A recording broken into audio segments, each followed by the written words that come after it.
Greetings and welcome to another thrilling and exciting episode of Cosmic Kev 100. This one is for April 29th through the 4th of May, 2022. So, looking at the sky today, I would see, if I could see the moon, which is shrinking down now, it's waning, in the constellation of Aries, looking, in that constellation outside. And that part of Aries that the moon is in is a lunar mansion that is known as Ashvini.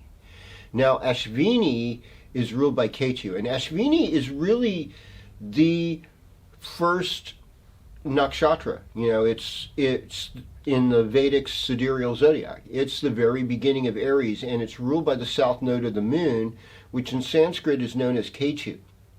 And Ketu holds all of our past life secrets. And the Ashvin twins, who are the ruling deities, are celestial healers. For those of you who are old school, like over 50, over 55, you probably remember watching Emergency as a kid. And these two paramedics or ambulance drivers would go and help people out in all kinds of crazy emergency situations. In a lot of ways, that's based on Ashvini, on the energy of these celestial healers coming and helping people. And I mean, it's an ambulance instead of a horse. We associate horses with, and anything to do equestrian, with Ashvini nakshatra. So if this is something that's not really related in Western astrology as much, but it's interesting to take note of these things because you might see them today as you're walking about, in the park. You might meet somebody on a horse, or you might notice an ambulance driver, or people doing acupuncture or chiropractic or some other form of healing. All of that's associated with Ashvini. Now, tomorrow is a very special day. And it's a Saturday, which is Saturn, and Saturn likes the dark moon, which is the new moon. And so I ran a sidereal Vedic chart of this new moon, which is different than the Western chart, and I was just kind of like stunned to look at some of the aspects as what was going on according to the Jyotish tradition. And so this next new moon is at the ascendant level. It was ruled by the moon. It was Cancer rising 29 degrees Alesha nakshatra. So it's, the end, the very end. So we're going to go into a really strange place after this new moon.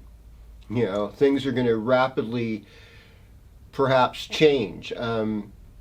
We do have the celestial war between Jupiter and Venus. Okay, so Jupiter and Venus, though, in that celestial war, are in the ninth house, which is a house where the spiritual stuff wins out. The good knowledge, the Saraswati energy wins out. So we're going to a good place, with our creativity, with our love, with our spiritual practice, all of it together. We're being taken to a really good place. So that's the first thing I want to say. However, Saturn and Mars are in the 8th house in this particular new moon reading. And so they're the two malefics, and they can cause, and they're demanding, and we don't have control over them in the 8th house. 8th house is out of control. It's not as bad for Mars, but for Saturn, it can be pretty depressing. It can be depressing your ego. And so it's just important to realize that. Now, Sun in sidereal Aries right now, which is different than Western Taurus, it is now moving into Bharani. And so this new moon is in the Bharani nakshatra. And Bharani is about what we're passionate about. Bharani is about us wanting to give it our all, regardless of what else is around us. So it's really easy for things. And this is also, let's remember that this is also a solar eclipse, and it's an eclipse. And solar eclipses bring potent energy. And it's in Bharani, and so it's like, what are we obsessed with that's good? If we're planting trees, we're doing sustainable farming, or we're helping the earth restoration with native plants. That stuff is good. We're doing yoga or eating healthy food. Those kind of things are really good, and that's good to be obsessed about. But if we're obsessed with, say, something that's unsustainable, like driving, or taking things from other people, or we're in a conflict that we can't get out of, that's where things get kind of derailed. And part of the problem with this particular new moon in Bharani, Bharani also is sexy. It rules the yoni, it rules the female sex organ in a lot of different depths with this eclipse. So we just have to, there's going to be a lot of focus on women's rights reproductively in this new moon cycle. There's going to be definitely places where people have to come to peaceful terms with their conflict. So there's my sidereal thing about this new moon. Now, in Western astrology, it's a new moon in Taurus. And so I suppose the rising probably would have been Leo in that system. And so, like, in that sense, we're looking right now to have better career lives. We're looking, though, just the Jupiter-Venus thing still counts. We need to get out of conflict and bring our best qualities to our karma and to the workplace with this new moon. And, there's still that Saturn-Mars thing going on, and in the 8th house. I mean, it's not, Mars is in Pisces, so it's not affecting it as much as Saturn. So Saturn really needs to be cooled down. And the fact that Mars and Jupiter are in a bit of a celestial war, it's really important to take the higher moral ground, but not to morally be condescending on other people. Accepting other people's lifestyles and having some kind of tolerance is going to be crucial to navigating this new moon. Okay, with that said, Om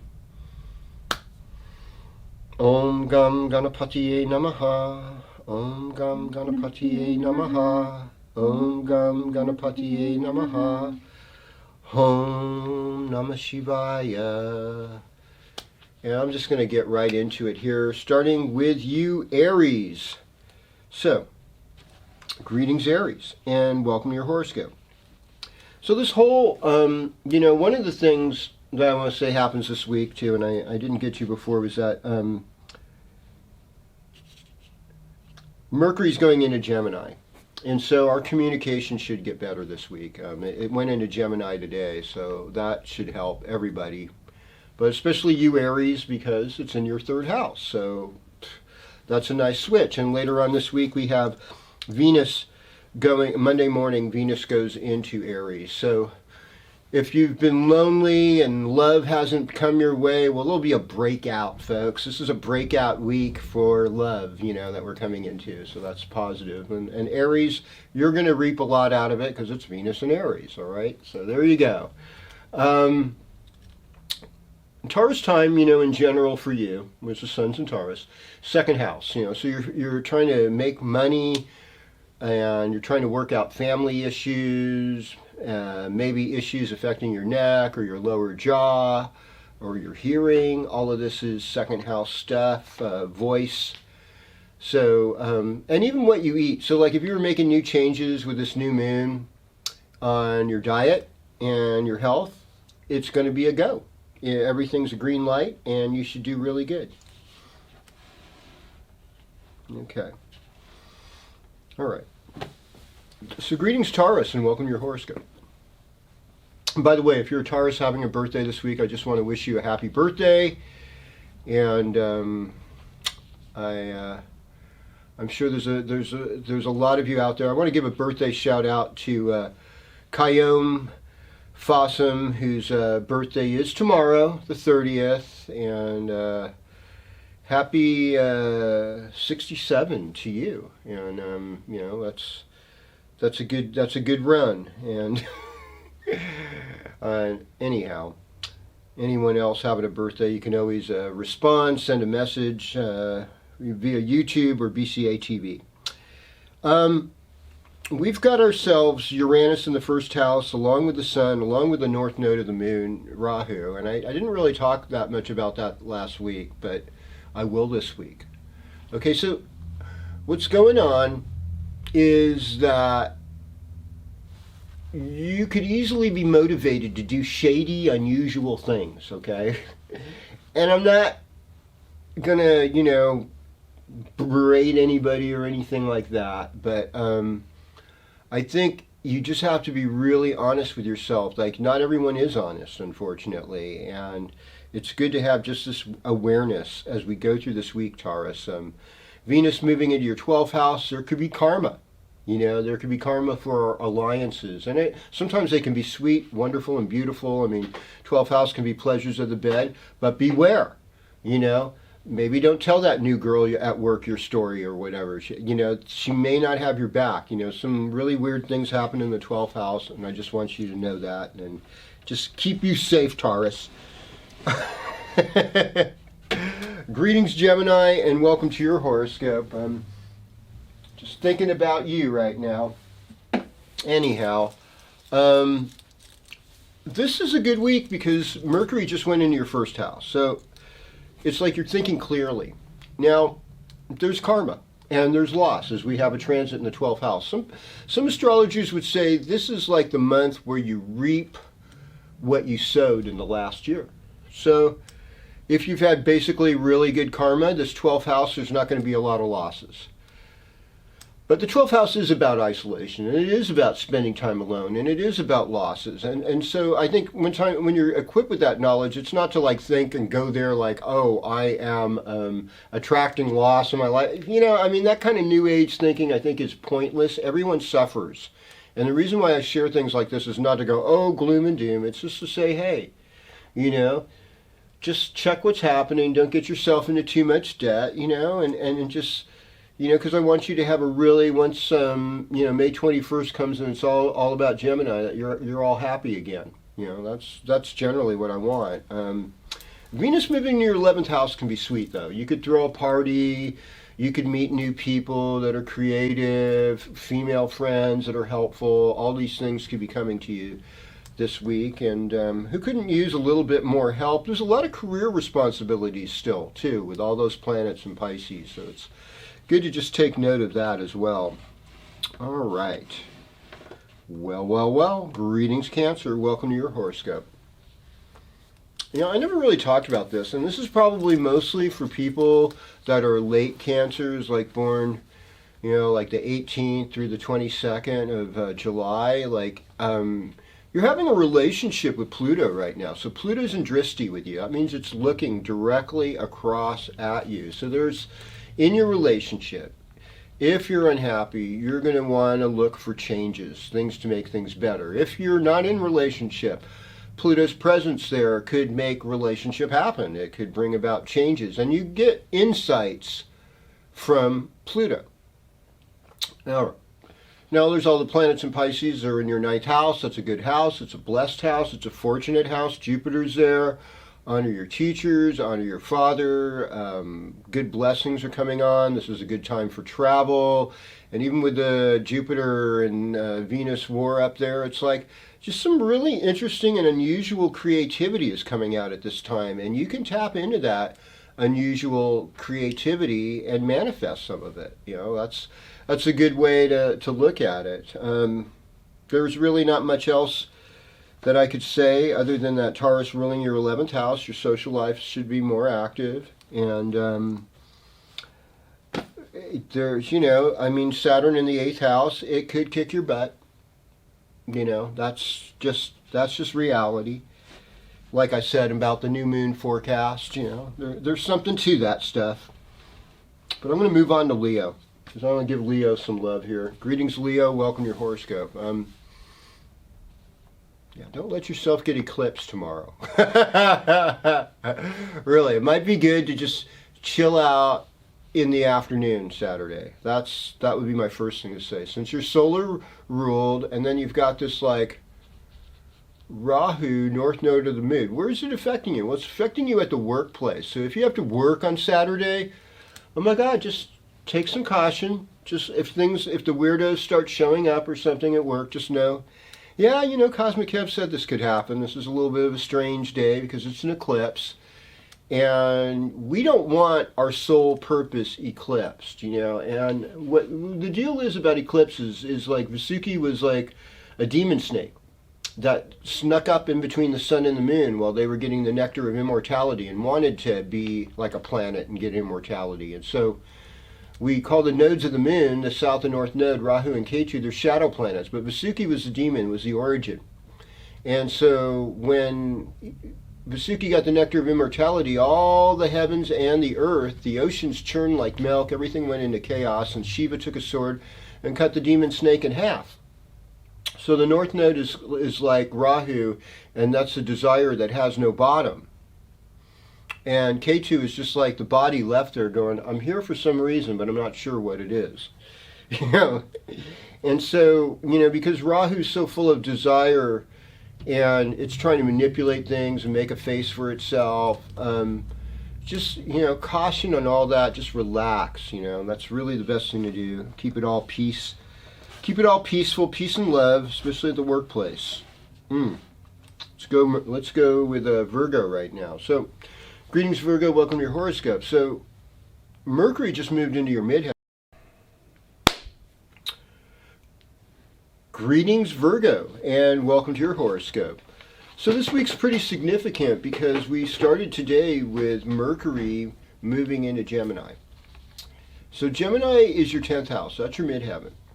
And places that and things that happen in the midheaven happen in the public. So your intelligence is more easily recognized, because Mercury is intelligence, in the 10th house. So in your talents and skills, in the workplace, you're going to be noticed for your great abilities. And this actually gets doubly emphasized because we also have Jupiter, Mars, and Neptune in your 7th house. So relationship issues, and even if you were looking for a promotion or a better job, this is a good time to ask for it. You know, it's showing your flexibility, like the fish, Pisces, able to go anywhere, and in relationship, and also that you're bringing with Jupiter a sense of good fortune. And Neptune is you're bringing a higher aesthetic, you're making things look better.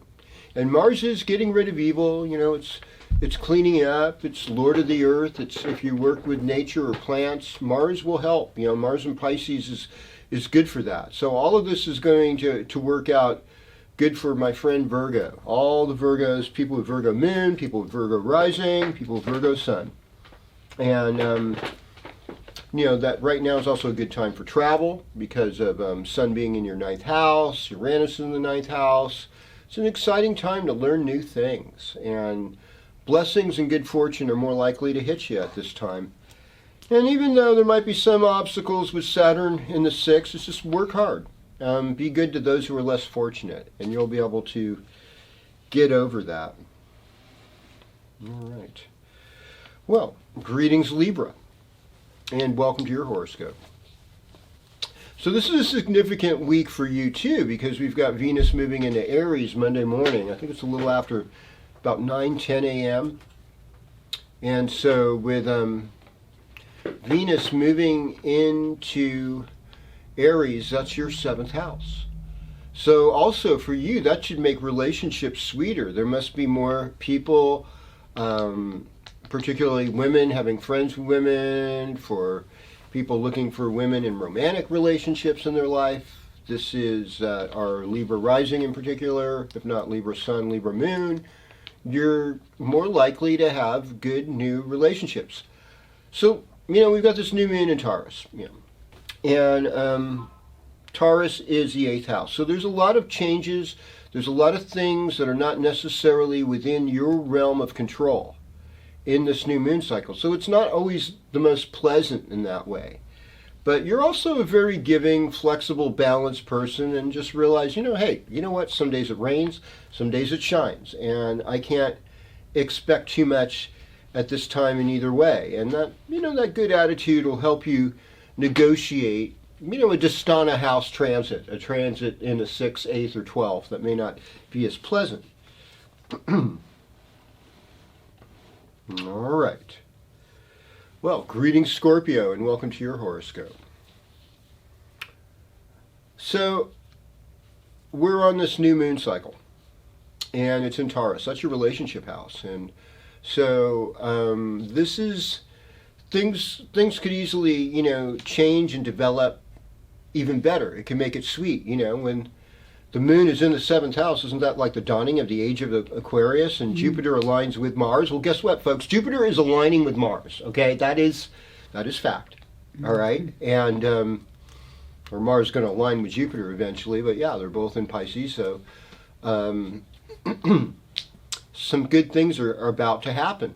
And Jupiter, there's going to be more love and peace, and there's going to be a greater spirit of openness. And in fact, sometimes when people push too hard in one direction, it brings on a resistance that's incredible. So I feel that, that when people hit too hard, especially one of the things I really saw in this chart of the new moon was authoritarianism. Like, beware of authoritarianism, no matter where it comes from. That, and the question I ask myself is, did anyone ask me to come to the table to make this decision that's affecting my life? Well, if they didn't, then no. How dare they? And I think that's how we all should be as citizens. Is like, we should advocate for our own sovereignty, advocate for our own will, that we can be responsible people, take care of ourselves, and make a better world at the same time.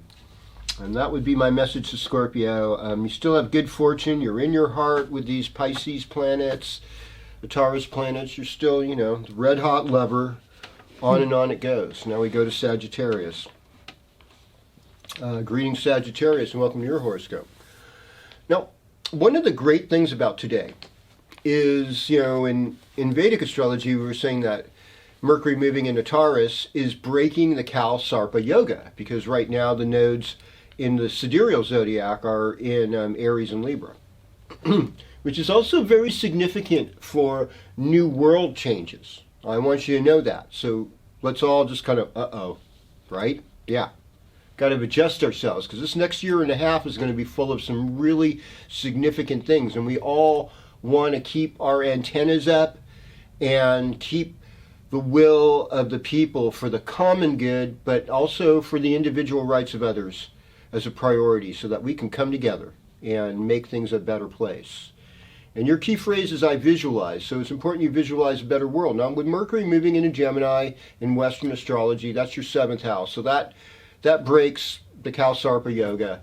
And in a lot of ways, it might break dry patch and not having a relationship, or maybe not having work, that suddenly you're finding work, you're engaged with work, things seem so much better for you right now. And there's a reason for that. I mean, you're in overall a more introspect time with most of the planets on the north side of the chart, or the bottom part of the chart on the wheel. And so developing good wisdom, developing good health habits, that's where you need to be. All right. Greetings, Capricorn. Welcome to your horoscope. Now, Taurus rules your 5th house, and Pisces rules your 3rd house. So there's been a lot of concentration in the area of communication, and there's a concentration in the area of creation, creativity, and if you have children, you want to be focused on your children right now. This is a time where you are luckier than usual, and travel should go good. And you're finding inspiration. Inspiration in areas you never saw before. Now, one thing I see with Mercury moving into your 6th house is you're going to pay more attention to healing. And with Venus moving over into your 4th house, it's going to be more about personal happiness and how much you have of value. Like, there's items of luxury that you owned, or maybe you're going to purchase a luxurious car or a luxurious home, and just seeing the beauty that your mother brought you in your life, things like that. I mean, that's heart stuff there, even if you live to be 105, it's a short life, is what I say to people.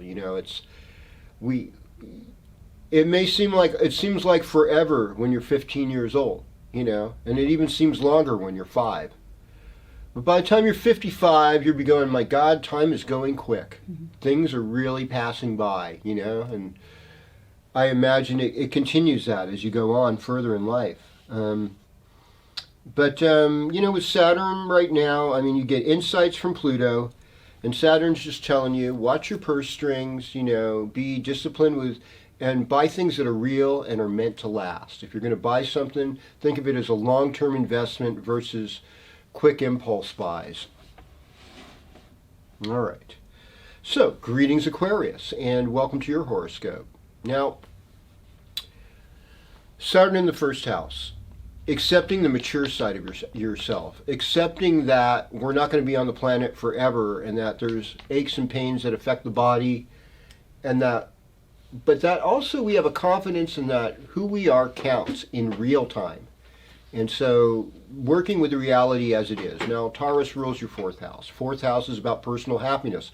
Fourth house is about your mother, your relationship with your mother, your relationship to your home, your relationship to property. All of that is emphasized.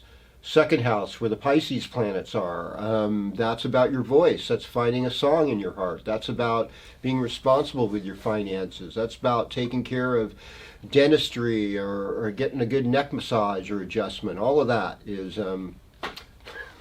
part of Aquarius, I see somebody with some Aquarius influence there just like kind of nodding, oh yeah. And then so, I mean, right now, it's a time, I think, to kind of gather forces within yourself personally, be more introspect, maybe spend a little more time at home, working on homework, housework, because you're going to bust out more once late May happens, and it's Gemini time, and you'll be, ready to party and have fun, taking care of things involving your children, and any creative projects. All right, well, greetings Pisces, and welcome to your horoscope as we're winding things up here today. This new moon is a lot about connecting with friends that you knew as a little kid, siblings, if you have siblings. Making things good with your brothers and sisters is so important. I have a lot of older friends that are at the end of life. They didn't get along well with their siblings, and it just causes havoc when parents pass away. They're fighting over inheritance and stupid stuff. That is not a good way to go. As family, you should respond to the needs of each other with grace and compassion. And if you're doing good, you don't maybe need as much as someone who's not doing as good. I think that is maturity. Yeah, you all deserve the same, and yeah, you could go it that way because your parents think that and feel you're the same. I get that,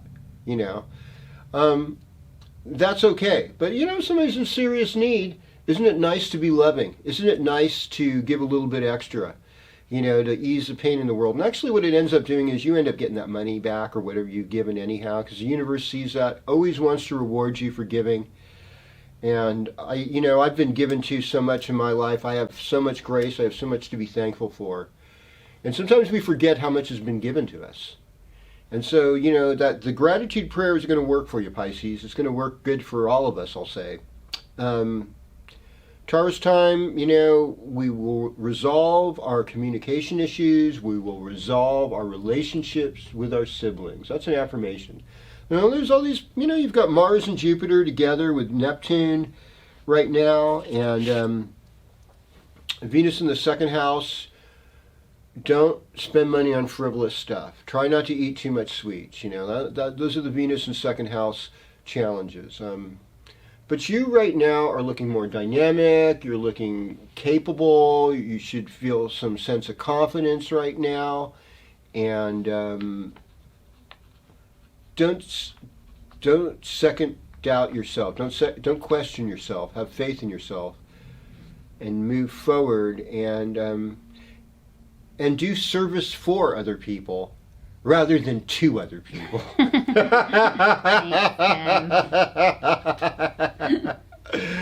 With that, I'm just going to close with the brief prayer of Om Shanti Shanti Shanti. So, Om Shanti Shanti Shanti. Om Tat Sat.